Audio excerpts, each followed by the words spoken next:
Hello नमस्कार दोस्तों, आप देख रहे हैं पीपीटी न्यूज और मैं हूं आपके साथ संजय रामपल। करते हैं फटाफट 50 खबरों की तरफ रुख। बने रहे हैं हमारे साथ देश विदेश की खबर देखने के लिए। मायावती ने इंडिया गठबंधन में शामिल होने की अटकलों को अफवाह बताते हुए साफ किया कि उनकी पार्टी लोकसभा चुनाव अकेले ही लड़ेगी। भारत ने धर्मशाला में खेले गए 5वें और अंतिम टेस्ट मैच में मेहमान टीम इंग्लैंड को एक पारी और 64 रनों से हरा दिया। इंग्लैंड के खिलाफ सीरीज जीतने के बाद बीसीसीआई ने टेस्ट क्रिकेट के लिए इनोवेटिव योजना का ऐलान किया। एक टेस्ट पर 45 लाख रुपए तक पा सकते हैं क्रिकेटर। बेंगलुरु के रामेश्वर कैफे में बीते हफ्ते धमाका हुआ था। उस घटना के 8 दिन बाद इस कैफे को शनिवार से फिर खोल दिया गया। कांग्रेस ने लोकसभा चुनाव के लिए जारी की पहली लिस्ट। राहुल गांधी वायनाड से लड़ेंगे चुनाव। बेंगलुरु में जल संकट गहराने के बीच Bengaluru water supply and sewerage board ने लोगों से कहा कि पेयजल का इस्तेमाल बागवानी और वाहन धोने के लिए न करें। लेखा सुधीमूर्ति को राज्यसभा सांसद मनोनीत किया गया। मिस्र की राजधानी में काहिरा गजा में संघर्ष विराम के लिए हो रही वार्ता से हमास का प्रतिनिधिमंडल बिना किसी डील के बाहर निकल गया। सुप्रीम कोर्ट ने अपने एक अहम फैसले में कहा कि अनुच्छेद 370 के रद्द किए जाने की आलोचना करना कोई अपराध नहीं। अदालत ने महाराष्ट्र के एक प्रोफेसर पर दर्ज मुकदमे को रद्द करते हुए यह बात कही। भोपाल में मंत्रालय भवन में भीषण आग। कांग्रेस ने लगाए भ्रष्टाचार छुपाने के आरोप। मध्य प्रदेश की राजधानी भोपाल में मंत्रालय वल्लभ भवन में शनिवार सुबह लगी आग पर 3 घंटे बाद काबू पाया जा सका, लेकिन अब इस आग को लेकर अब राजनीति तेज हो गई है। कांग्रेस ने इस आरोप के लिए सरकार को जिम्मेदार बताते हुए कहा कि यह आग जानबूझकर भ्रष्टाचार छुपाने के लिए लगाई गई है। प्रदेश कांग्रेस अध्यक्ष जीतू पटवारी ने आरोप लगाया कि वल्लभ भवन में भाजपा सरकार ने आग लगवाई है। पटवारी ने कहा कि पहले भी वल्लभ भवन में, सतपुड़ा भवन में 4 बार अलग अलग जगह आग लगी है। आज तक किसी भी कार्रवाई नहीं हुई है। आग सरकार ने लगाई है और यह भ्रष्टाचार के पाप को छुपाने की आग है। जीतू पटवारी को घटनास्थल पर जाने नहीं दिया गया, जिसके बाद वो उस स्थान के करीब धरने पर बैठ गए। वहीं भाजपा के विधायक भगवान दास सबवानी ने सरकार का बचाव करते हुए कहा कि सरकार ने जांच के आदेश दे दिए और इस तरह के आरोप बताते हुए कांग्रेस पार्टी बौखला गई है, क्योंकि उनके कई वरिष्ठ नेताओं आज भाजपा में शामिल हुए, इसलिए आग के बहाने वो इस मुद्दे से लोगों का ध्यान हटा रहे हैं। शनिवार सुबह को कांग्रेस के नेता और पूर्व केंद्रीय मंत्री सुरेश पचौरी ने कई नेताओं के साथ भाजपा में शामिल हो गए। वल्लभ भवन में लगी आग पर लगभग 3 घंटे बाद काबू पाया जा सका। इसके लिए भोपाल के अलावा पड़ोसी जिलों, एयरपोर्ट और सेना की दमकलों और टैंकरों का सहारा लेना पड़ा। आग लगने की वजह अभी तक नहीं पता चली है और इसकी जांच की जा रही है। शनिवार को छुट्टी का दिन होने की वजह से ऑफिस में कोई मौजूद नहीं था, इसलिए बड़ा हादसा होने से बच गया। भारतीय जनता पार्टी भ्रष्टाचार की पर्याय बन गई है। 5 बार लगातार वल्लभ भवन को जलाना और आज तक एक भी आग का पता न चलना। कागज क्या जले, कितना नुकसान हुआ, क्या कारण थे आग लगने के, आज तक पता नहीं। 5 बार में फिर वल्लभ भवन को भारतीय जनता पार्टी की सरकार ने आग लगाई है। बिहार पटना में अमित शाह हुए कांग्रेस और लालू यादव पर हमलावर। केंद्रीय गृह मंत्री अमित शाह बिहार की राजधानी पटना में राज्य के पूर्व मुख्यमंत्री लालू प्रसाद यादव, उनकी पार्टी आरजेडी और कांग्रेस पर हमलावर हुए। पटना में पॉलीगंज में अपने भाषण के दौरान उन्होंने दोनों पार्टियों को पिछड़ा और गरीब विरोधी बताया। उन्होंने आरोप लगाया कि कांग्रेस पार्टी पिछड़ों के आरक्षण की विरोधी रही है।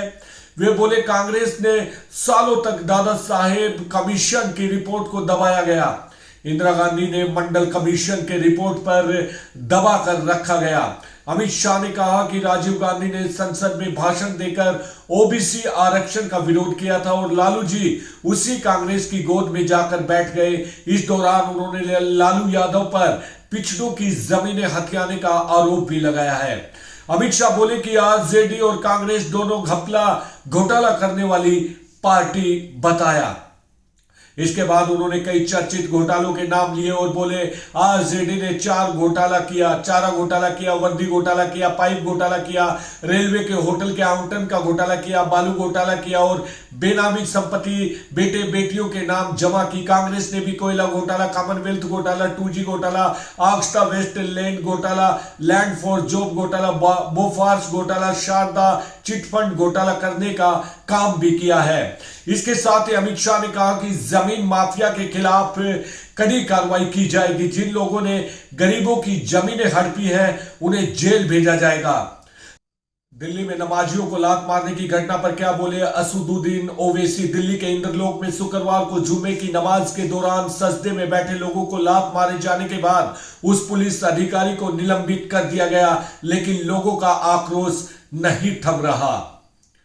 AIMIM नेता सांसद असदुद्दीन ओवैसी ने इसे नफरत फैलाने वाली घटना करार दिया है। उन्होंने कहा है कि इस घटना ने सबको झंझोड़ कर रख दिया है। ये बताता है कि मुसलमानों की इज्जत कितनी है। दिल्ली की कानून व्यवस्था केंद्र की जिम्मेदारी है, इसलिए मैं वजीर आजम, प्रधानमंत्री और बीजेपी वालों से पूछना चाहूंगा कि जो व्यक्ति सजदे में था और जिसे लात मारी गई, बेइज्जती की गई, वो किस परिवार से है, किस खानदान से है।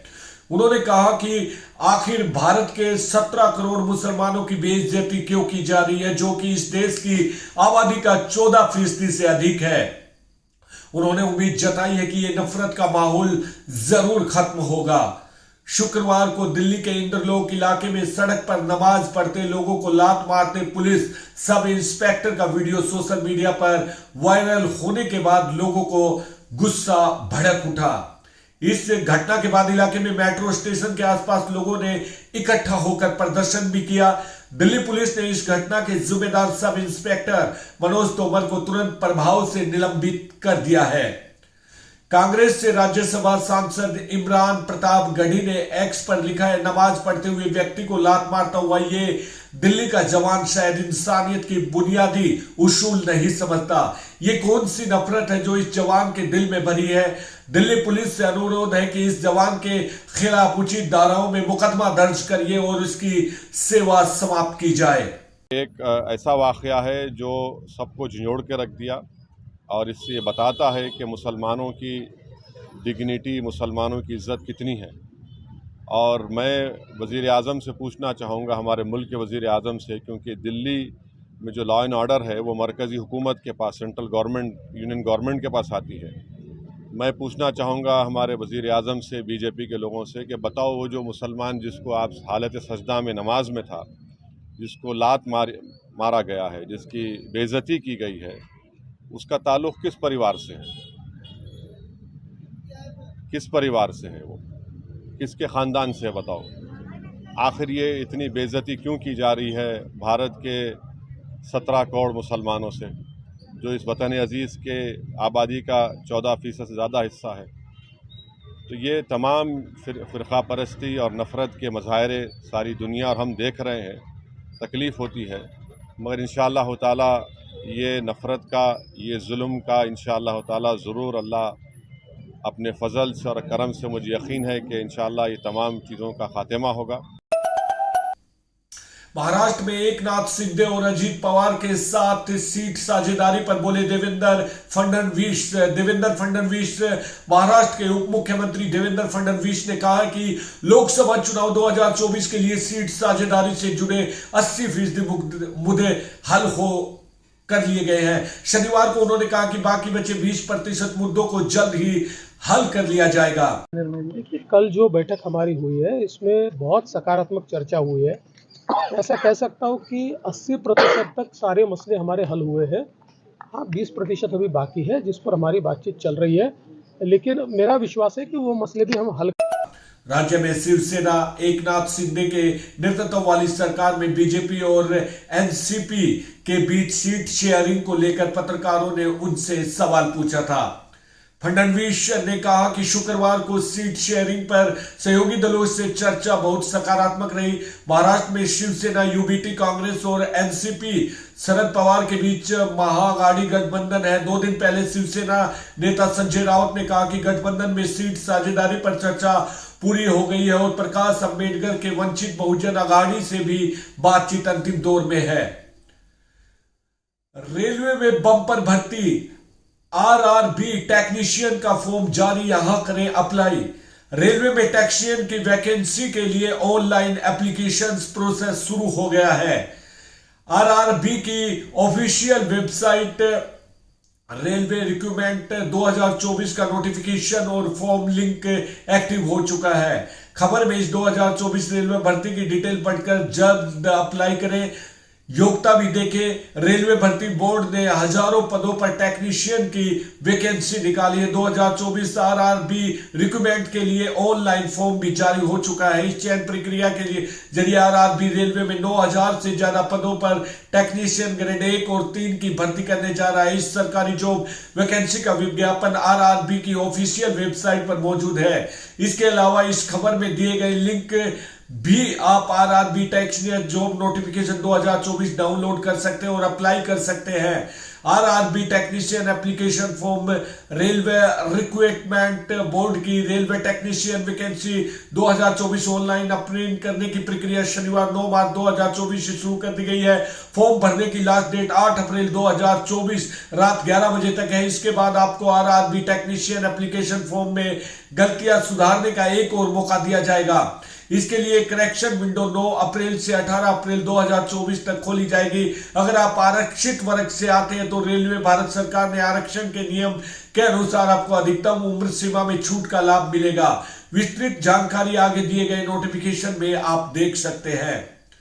2000 करोड़ का ड्रग्स रैकेट, बॉलीवुड कनेक्शन और स्टालिन का नाम, जफर सादगी की गिरफ्तारी। बॉलीवुड के टॉलीवुड तक फिल्मों के प्रोडक्शन की आड़ में हजारों करोड़ रुपए का ड्रग्स रैकेट चलाने वाले एक फिल्म प्रोड्यूसर जफर सादगी को गिरफ्तार कर लिया गया है। नारकोटिक्स कंट्रोल ब्यूरो और दिल्ली पुलिस पिछले 4 महीने से उसकी तलाश कर रही थी। उसने पूछताछ में सनसनीखेज खुलासे किए। आम आदमी पार्टी ने शनिवार को दिल्ली के सिविक सेंटर में आयोजित महिला सम्मान समारोह के साथ अपने लोकसभा चुनाव अभियान की भी शुरुआत की है। मुगलों को चटाई धूल, गुवाहाटी वापस चीना, जाने कौन थे लचित, जिनकी 125 फीट की प्रतिमा का अनावरण प्रधानमंत्री नरेंद्र मोदी ने शनिवार की सुबह कंजीरंगा नेशनल पार्क में जंगल सफारी की। पीएम मोदी सफारी के बाद अरुणाचल प्रदेश पहुंचे और यहां पर उन्होंने सेला सुरंग का उद्घाटन किया। यहां से पीएम मोदी असम पहुंचे और उन्होंने जोरहाट के ओहम सेनापति ललित बोरफुकन की 125 फीट स्टैच्यू वेलर का उद्घाटन किया। एनडीए में फिर लौटे चंद्रबाबू नायडू। आंध्र प्रदेश में बीजेपी, डीटीपी और जेएसपी डील फाइनल, जानिए फायरमुला। बीजेपी डीटीपी अलायंस लोकसभा पोल। लोकसभा चुनाव 2024 में बीजेपी लगातार रणनीति प्लानिंग में जुड़ी है। इसी को लेकर पार्टी ने आंध्र प्रदेश में अपने पुराने चंद्रनायडू के साथ गठबंधन फाइनल हो गया। सीट शेयरिंग के डील के बाद लोकसभा चुनाव 2024 में बीजेपी, डीटीपी और पवन कल्याण की एक चुनावी रणनीति में उतरेगी। 2024 में चुनावी रण में बीजेपी ने एनडीए गठबंधन के लिए 400 पार का टारगेट सेट किया। इसके लिए पार्टी लगातार अपना कुनबा बढ़ाने में जुटी है। इसी कड़ी में बीजेपी का आंध्र प्रदेश में चंद्रबाबू नायडू की डीटीपी और पवन कल्याण की जेएसपी के साथ डील फाइनल हो गया है। डीटीपी सांसद कमल कन्नेला रविंद्र कुमार की पुष्टि की है। तेलुगु देशम पार्टी एनडीए में शामिल हो रही है। बीजेपी डीटीपी जनसेना के साथ गठबंधन है। एयरलाइंस चंद्रनायडू ने कहा कि गठबंधन आंध्र प्रदेश का फायदा होगा। बीजेपी डीटीपी का एक साथ आना देश और राज्य के लिए लाभप्रद स्थिति है। गठबंधन को लेकर तेलुगु देशम पार्टी मुखिया एम चंद्रबाबू नायडू और जनसेना पार्टी के अध्यक्ष पवन कल्याण के साथ गृह मंत्री अमित शाह की मीटिंग हुई। दिल्ली में हुई बैठक के बाद गठबंधन का ऐलान हो गया है। BJP 6, JSP 2, TDP 17। ये आंध्र प्रदेश में लोकसभा की कुल 25 सीटें हैं। जानकारी के मुताबिक जो सीट शेयरिंग फार्मूला तय हुआ है उसमें बीजेपी 6, जनसेना 2, टीडीपी 17 सीटों पर कैंडिडेट उतारेगी। वहीं आंध्र प्रदेश में होने वाले विधानसभा चुनाव को लेकर सीट बंटवारे पर बातचीत हुई। सुबह में 175 विधानसभा सीटें हैं। चंद्रनायडू डीटीपी ने साफ कहा कि 145 सीटों पर चुनाव लड़ेगी। ऐसे में बीजेपी जनसेना पार्टी के हिस्से में 30 सीटें आ रही है। जानकारी के मुताबिक दोनों दलों के बीच 30 सीट को लेकर फैसला हो चुका है। लोकसभा के साथ विधानसभा पर भी फोकस। बीजेपी की कोशिश विजाग, विजयवाड़ा, अराकू, राजपेंट, राजनमुंद्री, तिरुपति समेत प्रमुख चुनावी क्षेत्रों को अपने पास रखने की है। माना जा रहा है कि टीडीपी और जनसेवा पार्टी के साथ बातचीत में पॉइंट भी उठा। बीजेपी का फोकस आगामी लोकसभा चुनाव में अकेले 370 सीटें जीतने का है। इस सफलता को हासिल करने के लिए वो क्षेत्रीय दलों के साथ गठबंधन को महत्वपूर्ण मान रही है। यही वजह है कि आंध्र प्रदेश के अलावा बीजेपी ओडिशा के मुख्यमंत्री नवीन पटनायक की बीजेपी समझौते को लेकर प्लानिंग में है। जानिए क्यों साथ आए टीडीपी और बीजेपी। आंध्र प्रदेश में बीजेपी टीडीपी के साथ आने की अहम वजह क्या है? दरअसल आंध्र प्रदेश के मुख्यमंत्री YNS जगन मोहन रेड्डी के नेतृत्व वाली कांग्रेस पार्टी आगामी चुनाव में अपना प्रभुत्व बनाए रखना चाहती है। 5 साल पहले YNSR कांग्रेस की 25 लोकसभा सीटों में 22 सीटें और 175 विधानसभा क्षेत्रों में 151 सीटें जीतने में सफल हुई थी। चुनावों में चुनौतीपूर्ण स्थिति का सामना करना पड़ा था। ऐसा इसलिए क्योंकि बीजेपी अकेले चुनाव मैदान में थी। ऐसी स्थिति में पार्टी लोकसभा और विधानसभा दोनों में एक भी सीट जीतने में सफल नहीं हो सकी थी। पिछले चुनाव नतीजों के सबक लेते हुए पार्टी ने इस बार गठबंधन का दौर चला। टीडीपी जो एक समय में एनडीए गठबंधन का हिस्सा थी, पार्टी ने उसे फिर एनडीए में शामिल कर लिया। टीडीपी अध्यक्ष चंद्र नायडू को उम्मीद है कि इस गठबंधन से उन्हें आगामी चुनाव में फायदा मिलेगा। राहुल गांधी की भारत जोड़ो न्याय यात्रा से अहमद पटेल की बेटी मुमताज ने बनाई दूरी, मन में क्या चल रहा है आइए आपको बताते हैं। कांग्रेस नेता राहुल गांधी की भारत जोड़ो न्याय यात्रा अपने गुजरात प्रवास के तीसरे दिन छोटा उदेपुर, नर्मदा और फिर भरूच जिला होकर सूरत पहुंची। यात्रा को आदिवासी बेल्ट में कई जगह अच्छी समर्थन मिला, लेकिन यात्रा में अहमद पटेल ने परिवार ने दूरी बनाई रखी। गुजरात में बीजेपी के ऑपरेशन के बीच हुई कांग्रेस नेता राहुल गांधी की भारत जोड़ो न्याय यात्रा को आदिवासी बेल्ट में काफी अच्छा जन समर्थन मिला है, लेकिन भरूच पहुंचने पर पार्टी के दिग्गज नेता रहे अहमद पटेल के परिवार ने यात्रा में शिरकत नहीं की। इसके बाद राजनीतिक हलकों में चर्चा शुरू हो गई है। क्या अहमद पटेल की बेटी मुमताज भरूच से टिकट नहीं मिलने के कारण नाराज है? राहुल गांधी की यात्रा शुरू होने से गुजरात पहुंचने के बीच में पार्टी के 4 विधायकों ने इस्तीफा दिया। अब यात्रा में मुमताज पटेल और उनके भाई फैजल पटेल को नहीं देखने से अटकलें लग रही है। परिवार नाराज है। मुमताज पटेल यात्रा में क्यों शामिल नहीं हुई, इसके कारणों का भी पता नहीं चला है। भरूच की सीट पर टिकट घोषित होने से पहले मुमताज पटेल खुद भारत जोड़ो यात्रा के लिए जन समर्थन जुटा रही थी। चित्र पहुंचे मुमताज गैर हाजिर। मुमताज की गैर हाजिरी के बीच चर्चा है कि अहमद पटेल का परिवार क्या आने वाले दिनों में बगावत कर सकता है। अहमद पटेल के बेटे फैजल पटेल ने टिकट नहीं मिलने पर और गठबंधन में आपको सीट दिए जाने की निर्दलीय लड़ने का ऐलान किया था। अब यात्रा में बहन और भाई की गैर मौजूदगी से अटकलें लग रही है। आने वाले दिनों में भरूच की सीट पर आप और कांग्रेस को नई मुश्किल का सामना करना पड़ सकता है।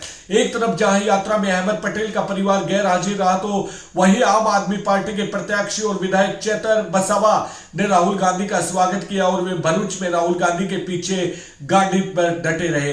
दूसरी सीट से लड़ाने की मांग। भरूच की सीट INDA आपको दिए जाने के बाद अहमद पटेल ने नजदीकी रहे लोग अब मुमताज के लिए देश भर में कोई भी अल्पसंख्यक बहुत सीट लड़ाने की मांग कर रहे हैं। सोशल मीडिया पर पिछले दिनों भरूच की टिकट नहीं मिलने के बाद इस तरह की पोस्ट सामने आई है।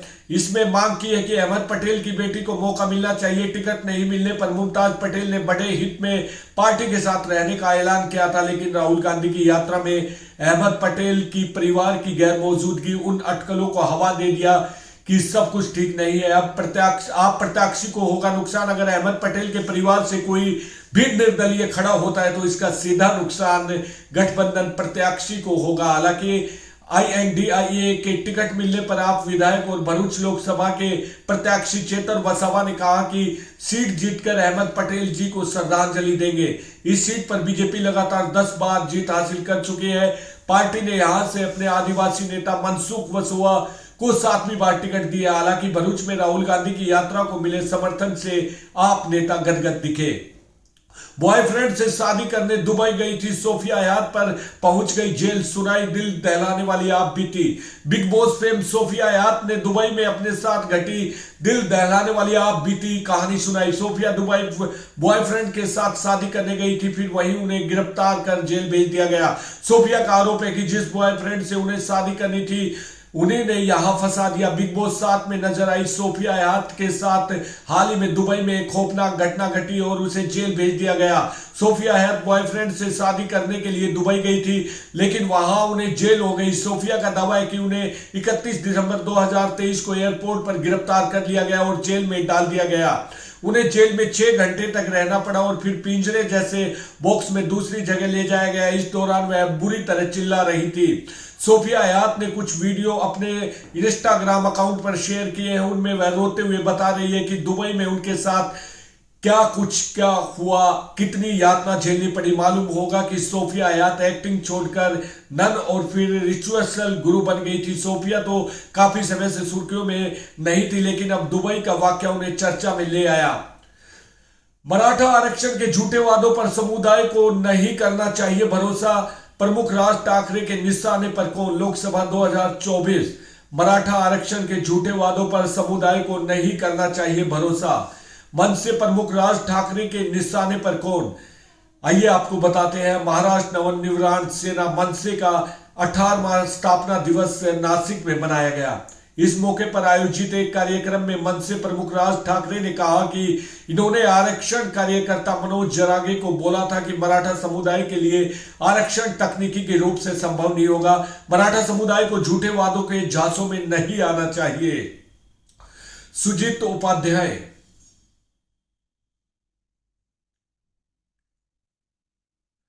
नासिक में महाराष्ट्र नवनिर्माण सेना मनसे का 18वां स्थापना दिवस। मराठा समुदाय को झूठे वादों के झांसे में नहीं आना चाहिए। राज ठाकरे छत्रपति शिवाजी महाराज स्मारक के निर्माण को लेकर भी ठाकरे ने बात की।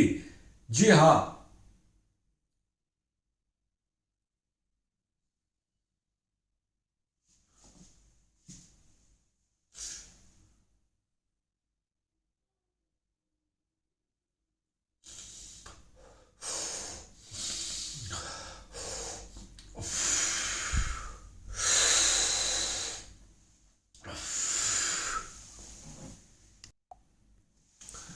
महाराष्ट्र नवनिर्माण सेना मनसे के प्रमुख राज ठाकरे ने शनिवार को कहा कि उन्होंने आरक्षण कार्यकर्ता मनोज जरांगे को बोला था कि मराठा समुदाय के लिए आरक्षण तकनीकी रूप से संभव नहीं होगा।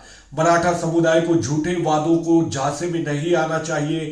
राज ठाकरे ने मनसे के 18वें स्थापना दिवस के मौके पर नासिक में आयोजित एक कार्यक्रम में ये बात कही।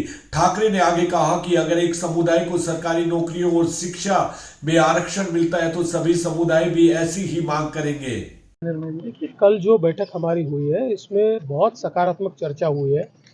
ऐसा कह सकता हूँ कि 80% तक सारे मसले हमारे हल हुए हैं। हाँ, 20% अभी बाकी है जिस पर हमारी बातचीत चल रही है, लेकिन मेरा विश्वास है कि वो मसले भी हम हल। नरेंद्र मोदी को सफलता रातों रात नहीं मिली। मनसे प्रमुख ने कहा कि पार्टी आगामी लोकसभा चुनाव के लिए अपनी रणनीति बाद में तय करेगी और वह 9 अप्रैल को पार्टी की गुड़ी पड़वा बैठक के दौरान इस बारे में ज्यादा जानकारी साझा करेंगे। उन्होंने कहा कि नरेंद्र मोदी को सफलता रातों रात नहीं मिली। जनसंघ की स्थापना 1952 में हुई थी। 1980 में यह भारतीय जनता पार्टी बन गई। अटल जी प्रधानमंत्री अटल बिहारी वाजपेयी जी पहली सरकार सिर्फ 13 दिन चली। इसके बाद 13 माह और फिर 4.5 साल तक उन्होंने सत्ता संभाली।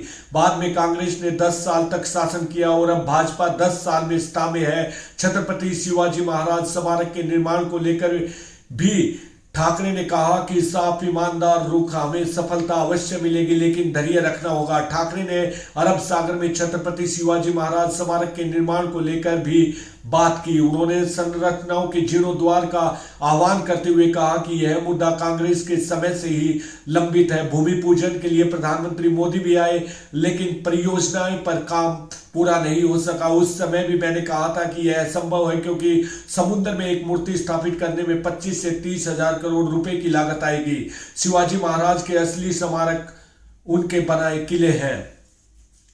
अगर आप आरक्षित वर्ग से आते हैं तो रेलवे और भारत सरकार के आरक्षण के नियम अनुसार आपको अधिकतम उम्र सीमा में छूट का लाभ मिलेगा। वितरित जानकारी आगे दिए गए नोटिफिकेशन में देख सकते हैं। आम आदमी पार्टी ने शनिवार को दिल्ली के सिविक सेंटर में आयोजित महिला सम्मान समारोह के साथ अपने लोकसभा चुनाव अभियान की शुरुआत की। इस बार के बजट में महिला GBM senior secondary school बिलीकला Charkhi Dadri Haryana में प्रेरणादायक वार्ता कार्यक्रम का आयोजन सूबेदार मेजर राजू हदार सहायक भर्ती अधिकारी सेना भर्ती कार्यालय चरखी दादरी सेना भर्ती कार्यालय चरखी दादरी की ओर से जीबीएम सीनियर सेकेंडरी स्कूल बिलीकला में प्रेरणादायक वार्ता कार्यक्रम का आयोजन किया गया, जिसमें सशस्त्र बलों ने अग्निपथ योजना के अवसरों के बारे में बताया। प्रेरक वीडियो की स्क्रीनिंग भी छात्रों को दिखाई और इस माध्यम से विस्तार में बताया गया। महिलाओं के सशस्त्र बलों के अधिकारी व सैन्य नर्सिंग सेवाओं के रूप में चयन के बारे में भी जानकारी दी। तो दोस्तों, ये थी आज की हमारी फटाफट खबरें। अगर कोई त्रुटि आ जाती है तो उसके लिए हम क्षमा के प्रार्थी हैं, क्योंकि जल्द हमें खबर पढ़ने को मिलती है कि कम समय में आपको अच्छी खबर दे सकें। अगर आपने हमारे चैनल को सब्सक्राइब नहीं किया है तो आपके छोटे भाई के चैनल को जरूर सब्सक्राइब करें और आपकी प्रतिक्रिया और मार्गदर्शन समय समय पर हमें देते रहे, ताकि हम और भी सुधार करके एक अच्छी न्यूज आपके सामने ला सके। अब संजय रामपाल को दीजिए इजाजत। आप अपना ख्याल रखिए, सुरक्षित रहिए। जय हिंद, जय भारत।